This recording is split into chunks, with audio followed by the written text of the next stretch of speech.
नमस्ते दोस्तों, स्वागत है आप सभी का आज का कोड में। आज हम सॉल्व करेंगे another GFG पीओटीडी।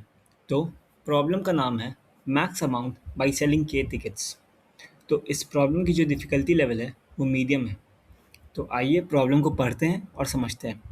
Given an integer array ARR where ARR of I denotes the number of tickets available with the ith ticket seller. The price of each ticket is equal to the number of tickets remaining with that seller at that time of sale. A seller can sell at most one ticket at a time, and after each sale, the price of the next ticket from that seller decreases by one. You are allowed to sell at most k tickets in total. Find the maximum amount that can be earned by selling the tickets. Return the answer modulo 1 9 plus 7. तो अगर हम इस problem में देखेंगे तो हम लोग को एक एरे दिया गया ए आर आर जो बेसिकली हम लोग को दिखाएगा ए आर आर ऑफ आई जो होगा हम लोग को डिनोट कर रहा है नंबर ऑफ टिकट्स जो भी एक आयत सेलर के पास होगा। फिर उसका जो प्राइस होगा ना, अभी जैसे यहाँ पे अभी मान लेते हैं, अगर यहाँ पे हमारे पास एक एरे है दिया गया है, तो ये हमारा पास एक एरे दिया गया है जिसका लेंथ हम लोग के पास 5 है। तो यानी कि हमारे पास टोटल 5 सेलर्स है। फिर यहाँ पे अभी इसके पास ये जो हमारा ज़ीरोथ वाला जो सेलर है इसके पास टोटल 4 टिकट है, ठीक है। तो इसका जो अभी करंट टिकट का जो प्राइस होगा ना वो 4 हो जाएगा। तो वो क्या कर सकता है, अगर मान लेते हैं इसको बेच देगा तो उसके पास अब 3 टिकट बचेगा, तो उसका जो टिकट का जो प्राइस होगा ना उस टाइम 3 हो जाएगा। सिमिलरली जैसे मान लेते ये 6 है, अभी ये सेकेंड वाला जो हमारा टिकट सेलर है इसके पास अभी करेंटली 6 टिकट्स है। तो ये इसका जो अभी करंट टिकट का प्राइस है वो 6 है, और जब वो ये टिकट बेच देगा तो प्राइस जो होगा ना वो डिक्रीज़ हो जाएगा बाई 1, ठीक है। तो वो एक टिकट बेच दे रहा है तो उसके पास अब कितना 5 टिकट्स बचेगा, तो उसका प्राइस भी साइमल्टेनियसली रिड्यूस होता जा रहा है। सो हम लोग को क्या करना है, हम लोग को मैक्सिमम अमाउंट निकालना है जो अर्न किया जा सकता है बाई सेलिंग द टिकट्स, और हम लोग एटमोस्ट के टिकट्स बेच सकते हैं, ठीक है। और हम लोग को आंसर मॉड इस टाइप से देना है। तो अगर हम ब्रूट फोर्स के हिसाब से सोचे ना, तो हम क्या करेंगे, हम लोग इसमें थोड़ा ग्रीडीली टाइप का खेलेंगे, क्योंकि हम लोग को मैक्सिमम अमाउंट बोल रहा है ना। तो हम क्या करेंगे, अगर हम थोड़ा ग्रीडीली खेलें तो जो भी सेलर जिसके पास सबसे ज़्यादा टिकट होगा हम उसका एक टिकट बेच देंगे, क्योंकि वो हम लोग को मैक्सिमम वैल्यू ऐड कराएगा। तो जिसके पास सबसे ज़्यादा टिकट्स है हम क्या करेंगे, हम उसका एक टिकट बेच देंगे।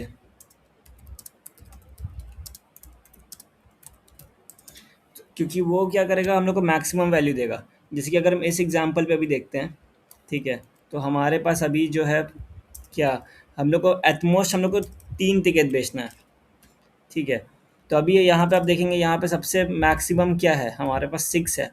तो हम क्या करेंगे, हम इसका अभी करंट प्राइस क्या होगा, 6 हो जाएगा, और अब इसका एक प्राइस जो रिड्यूस हो जाएगा ना, तो ये अब हो जाएगा 43524।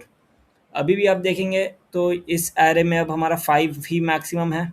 तो अब हमारे पास कितना प्रॉफिट हो जाएगा, वो होगा 6 + 5, और इसका जो होगा ये वैल्यू घट जाएगा, जो घट के हमारा 4 बन जाएगा। अब देखेंगे हमारे पास 3 तो आ रहा है वैल्यूज़ जिसका वैल्यू 4 है, तो हम कोई सा भी ले सकते हैं क्योंकि हम लोग को मेन वैल्यू से मतलब है। तो 6 + 5 + 4 कर देंगे, तो इस तरह से हमारा आंसर 15 आ जाएगा। तो हम लोग को क्वेश्चन में यही करना है बेसिकली। तो अगर आप थोड़ा देखेंगे यहाँ पे हमारा जो ब्रूट फोर्स होगा उसमें हमारा क्या होगा, हम सबसे पहले एक लूप लगा देंगे के लिए कि हम एटमोस्ट के टाइम्स लेंगे, है ना। तो हमारा ये होगा एक वाइल लूप या हम फॉर लूप लगा देंगे के टाइम्स के लिए। और हम क्या करेंगे, हम सिंपली क्या करेंगे ना, ये एरे में ट्रेवर्स करते जाएंगे, ठीक है, एरे में ट्रेवर्स करते जाएंगे, और जो भी इंडेक्स जो है ना हम लोग को मैक्सिमम वैल्यू देगा हम उस इंडेक्स को स्टोर कर लेंगे, और लास्ट में हम क्या करेंगे, अपना आंसर में क्या करेंगे ना, उस इंडेक्स का वैल्यू को जोड़ लेंगे, और एरे ऑफ आई जो होगा उसको माइनस माइनस कर देंगे। सिंपल सा अगर हम ये ब्रूट फोर्स अप्रोच लगाएंगे तो समथिंग हमारा कुछ ऐसा होगा, फॉर इन आई हमारा 0 हो जाएगा, आई लेस देन के हो गया, आई प्लस प्लस हमारा जो लूप है 0 टाइम्स भी चल सकता है और के टाइम्स भी चल सकता है। Sorry, I less than equal to K, ठीक है। अब हमारा क्या होगा, हम लोग हर एक एलिमेंट पे ट्रेवर्स करेंगे, तो 0 से लेके n तक जाएगा j प्लस प्लस, ठीक है। हम फिर ये चेक करेंगे कि अगर मेरा array ऑफ आई का जो वैल्यू है वो बड़ा है मैक्सिमम से, ठीक है, तो हम यहाँ पे 1 से भी शुरू कर सकते हैं और यहाँ पे मान के चल रहे हैं हमारा मैक्सिमम इंडेक्स जो है ना अभी वो 0 वाला है, ठीक है। तो अगर वो array ऑफ आई का वैल्यू array ऑफ मैक्सिमम वाला से बड़ा है, ठीक है, तो यानी कि ये इंडेक्स पे जो वैल्यू है ये ज़्यादा है एज़ कम्पेयर टू प्रीवियस जो मैक्सिमम था, तो हम सिंपली अपना ये मैक्सिमम इंडेक्स को अपडेट कर देंगे क्या आई से, और लास्ट में क्या होगा ना, ये लूप होने के बाद हम आंसर में जोड़ देंगे अपना एरे ऑफ मैक्सिमम इंडेक्स, और हम क्या कर देंगे मैक्सिमम इंडेक्स वाला जो वैल्यू रहेगा उसे घटा देंगे, और ये हम लोग के टाइम्स करेंगे, ठीक है। तो इस तरीके से हमारा ये ब्रूट फोर्स होगा। तो इसका जो टाइम कॉम्प्लेक्सिटी होगा ना वो हो जाएगा हमारा n इंटू के। तो अगर आप देखेंगे यहाँ पे n का वैल्यू हमारा 1/5 दिया गया है और हमारा जो k का वैल्यू है वो 1/6 दिया गया है, तो ये अप्रोक्सीमेटली हमारा 1/11 हो जाएगा, ठीक है। तो जिसके कारण हम लोग को क्या होगा, टाइम लिमिट एक्सीड मिल जाएगा। तो ये हमारा ब्रूट फोर्स था, और हमारा जो है ब्रूट फोर्स का जो अप्रोच है वो n के सॉल्यूशन है, तो जिसके कारण हम लोग को टाइम लिमिट एक्सीड मिल जाएगा। तो इसी चीज़ को अगर हम लोग इन दोनों लूप्स में से कोई एक लूप को ऑप्टिमाइज कर पाए तो क्या हो पाएगा, हमारे लिए वो बेटर हो पाएगा। तो अगर आप देखेंगे ये चीज़ तो एक इनएविटेबल है, हम 0 एलिमेंट भी ले सकते हैं, 1 एलिमेंट भी ले सकते हैं, मतलब अपना टिकट्स को कितना बार बेच सकते हैं अप टू k टाइम्स, तो ये हम लोग करना पड़ेगा ही। लेकिन क्या हम इस चीज़ को ऑप्टिमाइज कर पाएंगे? तो अगर आप इसको गौर से देखेंगे, हम इसमें बेसिकली क्या कर रहे हैं, हम इस लूप के हेल्प से जो भी हमारा एरे है ना उसका मैक्सिमम वैल्यू कौन से इंडेक्स पे आ रहा है, या हम लोग को इंडेक्स भी ज़रूरत नहीं है, यदि हम लोग को अगर मैक्सिमम वैल्यू मिल जा रहा है अपना एरे का एक करंट पॉइंट ऑफ टाइम पे, ठीक है, तो हम लोग को डायरेक्ट वो वैल्यू को यूज़ करना है और अपने आंसर में ऐड करा देना। तो हम लोग को बस इस चीज़ को अगर हम ऑप्टिमाइज़ कर पाए किसी तरीके से ना, तो हमारा काम बन जाएगा। क्योंकि ये जो लूप है ये तो हमारा एक नेसेसरी लूप है, तो हम क्या करेंगे, हम इसी चीज़ को ऑप्टिमाइज़ करने का फोकस करेंगे, ठीक है। तो ये लूप जो है बेसिकली क्या कर रहा है, हर एक के लिए मैक्सिमम जो वैल्यू होगा ना, वैल्यू वो दे रहा है। तो इसी चीज़ को अभी इसका टाइम कॉम्प्लेक्सिटी कितना लगा है, n लग रहा है, तो इसी चीज़ को हम ऑप्टिमाइज कर सकते हैं with the help of priority queue, ठीक है। तो उसको अगर हम यूज़ करेंगे ना तो हमारा टाइम कॉम्प्लेक्सिटी जो लगेगा लॉग एन हो जाएगा। तो प्रायोरिटी क्यू बेसिकली क्या करेगा, हम लोग एक मैक्स हीप बनाएंगे जो हम लोग को हर एक पॉइंट पे, हर एक पॉइंट यानी कि हर एक के जब भी हम जैसे पहला टिकट बेचेंगे, सेकंड टिकट बेचेंगे, ऐसा हम लोग क्या करेंगे ना उस पॉइंट पे जो भी मैक्सिमम वैल्यू होगा वो देगा, हर एक पॉइंट पे maximum value in the array दे देगा, ठीक है। तो इस तरीके से हम कुछ प्रायोरिटी क्यू का को अप्रोच लगाएंगे। तो आइए हम अपने प्रायोरिटी क्यू के अप्रोच को एक ड्राई रन से समझते हैं। तो हम बेसिकली एक मैक्स हीप बनाएंगे। तो मैक्स हीप में क्या होगा ना, एलिमेंट्स जो होगा ना वो टॉप से जो डाउन जाएगा, अगर मान लेते हैं हमारा हीप जो होगा उसमें जो होगा ना हमारा सबसे बड़ा वैल्यू सब जो है ना टॉप पे रहेगा, तो हम उसको easily P Q dot top से एक्सेस कर पाएंगे। तो पी क्यू डॉट टॉप जो रहेगा ना हम लोग को हाईएस्ट वैल्यू दे देगा जो भी हमारा एरे में रहेगा, ठीक है। तो अभी हम सिंपली क्या करेंगे, हम लोग का एक जो एरे है ये 4 3 6 2 4, इसका क्या करेंगे ना हम सारे एलिमेंट्स को अपना हीप में डाल देंगे पहले। तो इसके हिसाब से क्या होगा, हमारा 6 आएगा, फिर 4 आएगा, फिर 4 आएगा, फिर 3 आएगा, फिर 2 आएगा, ठीक है। तो ये समथिंग हमारा जो है एक मैक्स हीप का स्ट्रक्चर समथिंग होगा, ठीक है। तो हम लोग को अपना जो लूप है ना वो कब तक चलाना होगा, के टाइम्स चलाना है, ठीक है। तो के हमारा क्या है यहाँ पे 3 है, ठीक है। तो अगर अभी हम 0 टाइम्स लेंगे तो हमारा आंसर तो सिंपली 0 हो जाएगा, ठीक है। अब हमारा के जब 1 होगा मतलब हम लोग पहला बार चलाएंगे, तो हम क्या करेंगे, सबसे पहला वैल्यू को ले लिए इसका सबसे, तो पी क्यू डॉट टॉप हम लोग को क्या देगा ना 6 रिटर्न कर देगा, मतलब जो भी हाईएस्ट वैल्यू है इसका। तो हम लोग को पी क्यू डॉट टॉप से हम लोग को 6 मिल गया, ठीक है।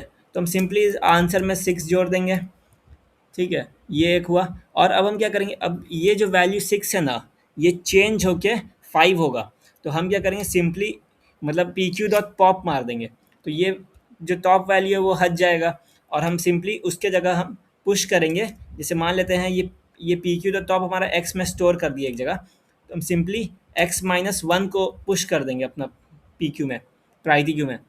तो अब क्या होगा, 6 की जगह यहाँ पे 5 आ जाएगा।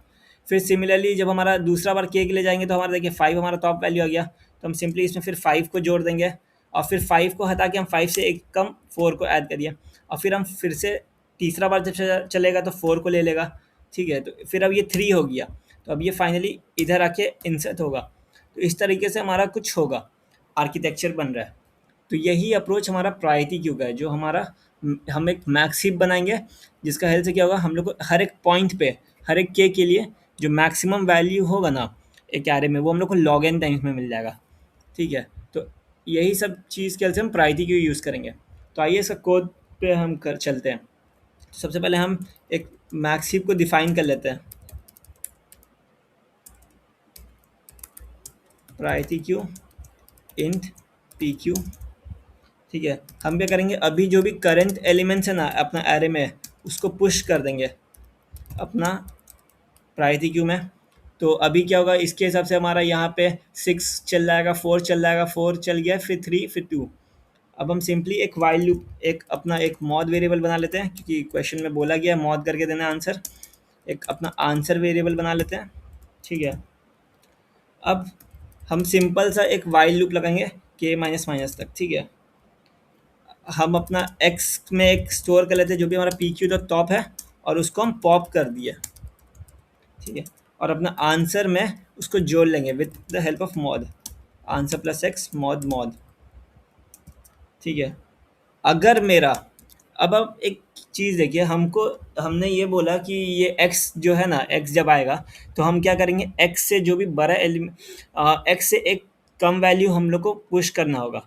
तो अगर मान लेते हैं अगर हमारा x कभी 1 था, ठीक है, तो x माइनस वन क्या हो जाएगा, 0 हो जाएगा। तो क्या हम लोग को वो पुश करने का ज़रूरत है, क्योंकि एट दी एंड वो हमारा आंसर में भी कंट्रीब्यूट नहीं करेगा। और अगर मान लेते हैं हमारा x अभी 0 हो जाता, मान लेते हैं अगर हम लोग इसको पुश कर दिए होते हैं, तो अब हमारा क्या होगा, अभी हमारा नेगेटिव वैल्यू हो जाएगा। ठीक है, तो ये हम लोग को, तो अगर हम इसको अपना ऐड करेंगे तो ये हमारा क्या करेगा, ये हमारा सम को रिड्यूस कर देगा ना। तो हम लोग एक ये केस डालेंगे कि अगर मेरा x जो है ग्रेटर दैन 1 है, ठीक है, तभी हम पुश करेंगे, नहीं तो पुश नहीं करेंगे, क्योंकि इसके 1 के नीचे से हम लोग को कुछ भी फ़ायदा नहीं होगा। ठीक है, तो हम क्या करेंगे, सिंपली अगर मेरा x जो है 1 से बड़ा है तभी हम पी क्यू में पुश करेंगे x माइनस वन को, नहीं तो हम लोग को कुछ भी फ़ायदा नहीं होगा, और हम सिंपली आंसर को रिटर्न करेंगे। अब एक ऐसा भी केस हो सकता है ना कि मेरे पास k बचा हो और हमारे पास अब जितना भी वैल्यूज़ हो ना वो नेगेटिव हो, हमारा मतलब पी क्यू में मतलब कुछ वैल्यूज़ ऐसा हो ना।